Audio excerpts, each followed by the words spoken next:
Los dejo simplemente para que ustedes continúen y la presenten con su título y demás. Listo, mil gracias a quienes nos acompañan el día de hoy, tanto virtual, que tenemos a más de 16 países de pronto aportando a estas charlas que se están dando en el Congreso, dado que también formamos parte de la comunidad de apoyo para clase espejo.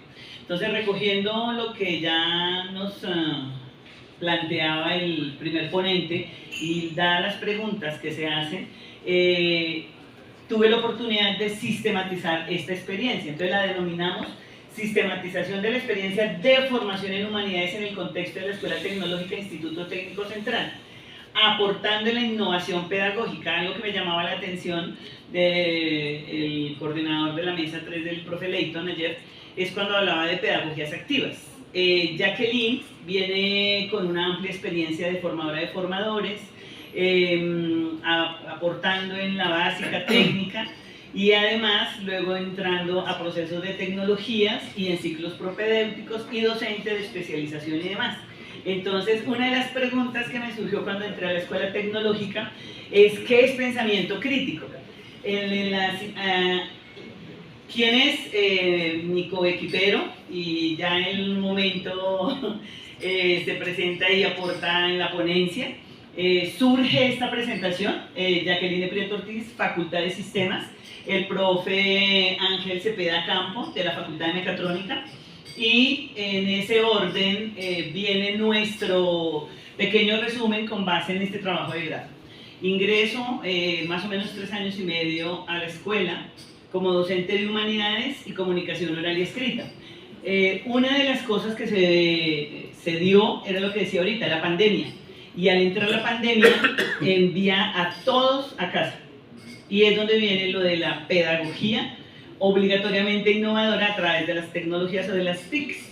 Pasó algo muy interesante, que yo no le había dado valor a lo que hacía, por eso lo quiero resaltar y lo quiero presentar hoy.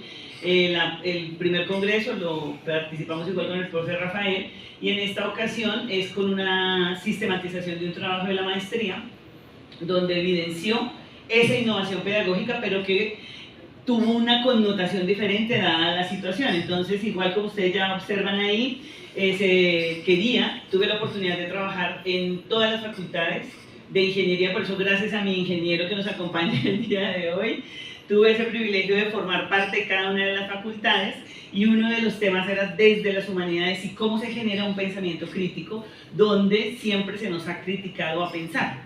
En ese orden se sistematiza la información que está del 2020 al 2021. Siguiente, por favor. En ese orden de ideas, quiero como contextualizarlos dentro de qué me llevó a sistematizarla, el papel que tengo como formadora de los futuros profesionales, y pues que tenemos en educación superior unos sílabos que los llaman, o unos lineamientos académicos que nos hace evaluar si un estudiante es ahí sí apto o no para, o si es competente o no. Y ahorita en esa discusión de qué es lo que se evalúa, si resultados de aprendizaje o competencias, es donde viene la crisis existencial de más de uno. Entonces dice, Colombia no escapa de una realidad que presenta el mundo actual. Como sabemos, todo está pensado desde el neoliberalismo. Sirve, no sirve, haga, rinda, y como nos pudimos dar cuenta a través de quienes han seguido tanto virtual como presencial a los ponentes, coinciden en que estamos en un proceso de cambio y de transición. En ese orden de ideas, cuando dice rige los lineamientos establecidos por unos organismos internacionales y qué es lo que debemos dar. Si un estudiante da más, no lo sabríamos porque tenemos que cumplir con unos lineamientos. Entonces, en ese orden, en la siguiente idea, que la coloqué por ser docente de comunicación oral y también escrita, como cuando uno habla, qué símbolos son los que nos acompañan. Entonces coloqué, esta realidad demanda de formación de seres humanos capaces de sentir. No podemos sentir, y menos los hombres, porque si lloran, no son hombres. Vengo formada desde esa creación o esa mitología, por decirlo desde arcaico. Entonces no se podía sentir, y nosotras sí. Cuando un estudiante se pone triste o llora, que vengo de la básica de ser orientadora vocacional y demás, y tallerista de educación básica y media, con proyecto de vida, y veo que los jóvenes siempre dicen que quiero ser lo que me dé plata. Y entonces uno dice, uy, Dios mío, ¿y aquí cómo hago en la escuela? Donde se supone que debo enseñar a sentir, a pensar, a actuar. ¿Cómo se desarrolla eso humano? Y ahí es donde viene un poquito como el cuento de lo importante de lo que se hizo. Seguimos, por favor. Para poder mirar que esta sistematización empieza a tomarse desde los primeros semestres de todas las profesiones, pero algo que le da un valor plus a esto es que con la pandemia, lo que llamábamos pedagogías activas o llamábamos innovación pedagógica, a través de la internacionalización tiene otra connotación. Entonces, nuestra directora en ese entonces, Doris Hernández Dukova, en esa época era la directora de internacionalización, ahora es quien dirige o acompaña CASE, como se llama, Comunidad de Apoyo para Clase Espejo. Empezó a invitar a los docentes para decir internacionalización en casa. Son ahora conocidos como colaboración académica virtual mediada por la tecnología. Y en ese orden es donde colocamos todos estos aprendizajes de las humanidades, de la formación de los estudiantes, con base en esas experiencias. Luego, siguiente por favor. Viene un primer momento que es donde se articulan quienes estén interesados en ver el proyecto de grado. Está en Google Académico, Jacqueline Prieto, y allí está toda la información que le puede de pronto ayudar a entender los autores que tomé y que por el poquito tiempo que tenemos pues no alcanzamos a profundizar, pero que les queremos dejar esa semillita para poder entender por qué es importante y que no partamos de lo que no tenemos, sino de lo que ya hay. Y eso fue lo que surgió con esta sistematización. Mi docente asesora del trabajo de grado me sugirió al docente metodológico Jara, que es el que dice trae unos procesos de darle un valor a cada cosa que usted ha hecho. Siguiente, por favor. En ese orden quise representar la metodología SIM, que era cómo se sistematizaba ese proceso de investigación, donde uno entra a clase, le pregunta qué es pensamiento crítico, entreguen no trabajos para la profe, sino aprenda a pensar y entienda qué son las humanidades, por qué importancia de la ética, por qué la importancia del ser, cuál es su proyecto de vida, por qué estudió carreras, porque igual que el ponente anterior, me uno haciendo más preguntas, porque el trabajo va enfocado más a Sócrates, el filósofo, porque mi decano de la facultad también se llama Sócrates. Entonces cojo como un estilo de pirámide aprovechando la tríada, y dentro de la tríada es saber de los participantes. Nosotros casi siempre partimos de los autores, o de nosotros, como decíamos ahora, que son los que tienen el saber. No, allá en el aula, independiente si es la básica, la media, la superior o la posgrados y demás, nosotros ya traemos unos saberes, y eso es lo que se plasma desde esa metodología, que eran los estudiantes. Luego, ese conocimiento de investigación, las humanidades siempre han sido desde lo cualitativo, y por eso a veces nos pierden valor cuando dicen, pero no se puede medir. Claro, ya hay varios investigadores dentro de las metodologías de acción investigación, acción participativa. Están los de Jara, por ejemplo, que dice la sistematización de experiencias, y la tríada siempre es clave para poder saber el impacto que tiene su trabajo. Y luego esa recuperación de experiencias, la plasmé en este cuadro, no aparece aquí por la barra que está abajo, pero ahí es una fuente ya de mi trabajo de grado. Los grupos que acompañaron estaban en Tintal y Centro, y cómo se sistematizó esta experiencia con unos estudiantes que evidenciaron ese valor de tener ellos la palabra, de poder pensarse críticamente y poder aportar en esa transformación de esos entornos profesionales en los cuales se van a medir. Siguiente, por favor. Quise colocar esta carita cuando se pregunté cuáles fueron los resultados. Copié, está en mi trabajo de grado igual. Los estudiantes valoran la formación humanista en su formación académica como profesionales de las ingenierías, porque como les contaba vengo de varias ingenierías, lo cual se les posibilita como profesionales competentes. Y hoy, lo que hablaban los ponentes ya de empresa, que es lo que dicen, que sepa dar un problema. Entonces, esta psicóloga, con esta maestría en desarrollo educativo y social, ¿qué fue lo que se pensó? ¿Cómo podemos resolver problemas personales?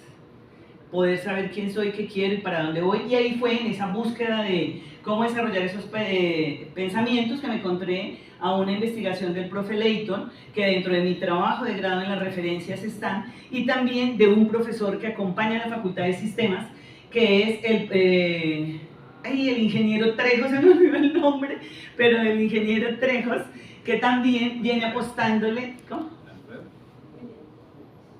Bueno, el ingeniero Trejos, que es el que está preciso, hace poquito nos acompañó con los proyectos articuladores. Cuando estaba en esa lectura de investigación, los encontré y dije, venga, y son de la escuela. No los conocía porque venía de una virtualidad y que no tenía la posibilidad de verlos cara a cara. Cuando ya los vi en mi trabajo de grado y los conocí, fue que le dije, profe, yo por allá lo coloqué en mi trabajo de grado, porque siento que hoy, este congreso, nuestro segundo como coequiperos y parcheros con el profe Rafael Cepeda, es sensibilizar que la academia tiene un papel importante en esa pregunta que hizo él. Cómo cuando uno quiere romper un esquema, lo primero se nos califica y le pagan más, y qué hacen, y nos hacen unos términos despectivos a veces feos. Por lo que uno a veces entra a ser profesor de hora cátedra. Entonces yo digo, profesor de planta, profesor de cátedra, no importa. Tenemos bajo nuestra responsabilidad unos seres humanos que van a aportarle a esa profesión. Luego dice, capaces de asumir problemas. Entonces vuelve otra vez el cuento, transformándolos en oportunidades de diferentes campos de acción. Desde las humanidades siento que lo primero que debemos aprender es a resolver nuestro problema de tiempo, de comprensión y de respeto y demás. Es así como estos resultados lo quise colocar en una estrella, porque como ustedes saben, nuestra escuela pues tiene un símbolo y le preguntan ustedes a los estudiantes de bachillerato, los de educación superior no, los llamamos PES, no dan así respuesta cuando ven una estrella del significado que tiene, pero desde ahí estas reflexiones de las humanidades a que dieron resultado o van apuntando a que nos apoyen a esos retos propuestos en el Plan de Desarrollo Institucional 2021-2024, que nos falta todo un año, y que ya se están cambiando los sílabos que teníamos anteriores para dar a unas competencias que teníamos para dar resultados de aprendizaje.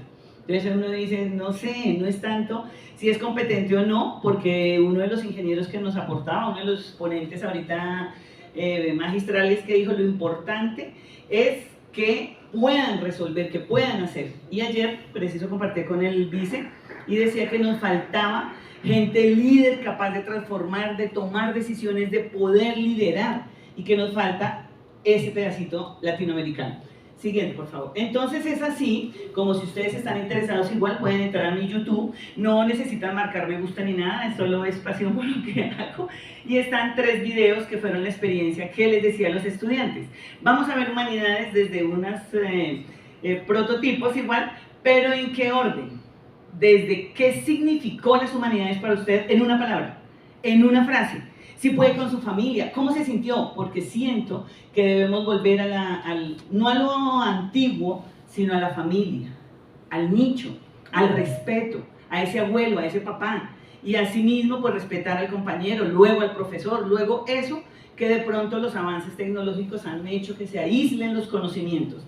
Y en ese orden vienen los videos, 2021, que lo denominé Humanidades 1, ahí al iniciar el video tiene ahorita no recuerdo el nombre, luego dice Humanidades 2 también, que viene potencializando ese desarrollo humano, y la tercera, que ya va encaminada a la sistematización. Siguiente, por favor. Y es aquí donde, empezando mi trabajo de grado, de la maestría, cómo lo organizaba y demás, nosotros ya veníamos con el profe Rafael Cepeda, haciendo algo que surge de clase espejo, se llamó así en su primer momento, que es la ponencia, que si me tomo un poquito de tiempo, la profe de Cuba, igual no se le dio un espacio ahí, porque con el tema de ella es uniéndolo al que yo estoy trabajando. Nosotros empezamos con clase espejo, se llamó, esas colaboraciones académicas virtuales mediadas por la tecnología. En ese orden se denominó clase espejo con Cuba, que ella ya igual, si no se alcanza a conectar, nos dio la autorización de poder hacer la presentación para unirla con estos. Estuvieron los estudiantes de ella, estuvieron mis estudiantes, mi decano y la que en ese momento era la directora de internacionalización. Luego hicimos clase con Costa Rica también, fueron las primeras, por eso algunos dirán, ven, no nos colocó en la presentación. No, recuerden que decíamos que fue una sistematización que se hizo hasta el 2021, entonces un año y medio, que después de esta se generó lo que en la escuela queremos innovar en pedagogías activas, pedagogías activas si son dentro del aula, clase y demás. Pero si son internacionales, son esas que estamos hablando, de colaboraciones académicas virtuales. Y, siguiente, por favor. Luego se tomó la posición de, venga, ¿y cómo podemos cambiar el pensamiento crítico internacional y además cultural? Pues hay que entrar mi decano, bienvenido, ya lo había nombrado, acabo de pasar en una diapositiva, bienvenido.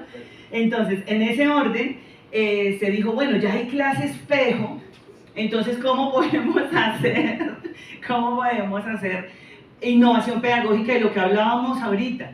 ¿Cómo salimos de la rutina y de esos estereotipos que nos marca la academia? Siéntese, hable, no hable, donde en humanidades se supone que se les enseña a fortalecer su espíritu y su ser, su proyección humana.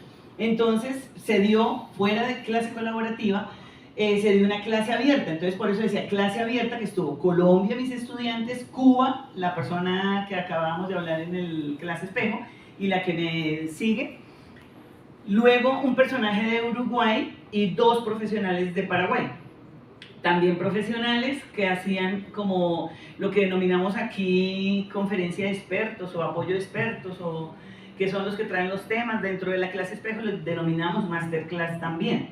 Y en ese orden aquí podemos ver intercambio de saberes a través del aula abierta.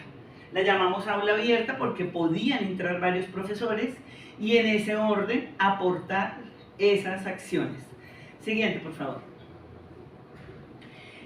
Igual alguien decía, no, en la institución no se puede. ¿Por qué no? Si de todas maneras no todos tienen el saber, y el ponente, el profe, por eso le estaba invitando que se puede hacer una clase, una masterclass conmigo, porque soy docente de Electivo Humanidades 2 y esos temas los trabajamos. Entonces, qué rico que alguien que trabaja el tema, pues pueda empezar a aportar en ese momento. Entonces, esas clases colaborativas también las hicimos con el profe Rafael Cepeda y la profe Diana y los grupos que cada uno de nosotros tenemos. El siguiente, por favor. Esa sistematización, como decíamos, la encuentran ahí, en ese espacio, en Mr. Google, Jacqueline Prieto, y sale la sistematización de la información. En ese orden, los 5 minutos, porfa, que son de preguntas, podemos dejarlas ahí un tris para seguir con la siguiente, que es la clase espejo de la profe. Ya está conectada, doctora. ¿Ya está? No sé. Ya la voy a revisar. Porque si no, por favor, entonces puede ir conectando el de la ponencia de la profe. No está conectado.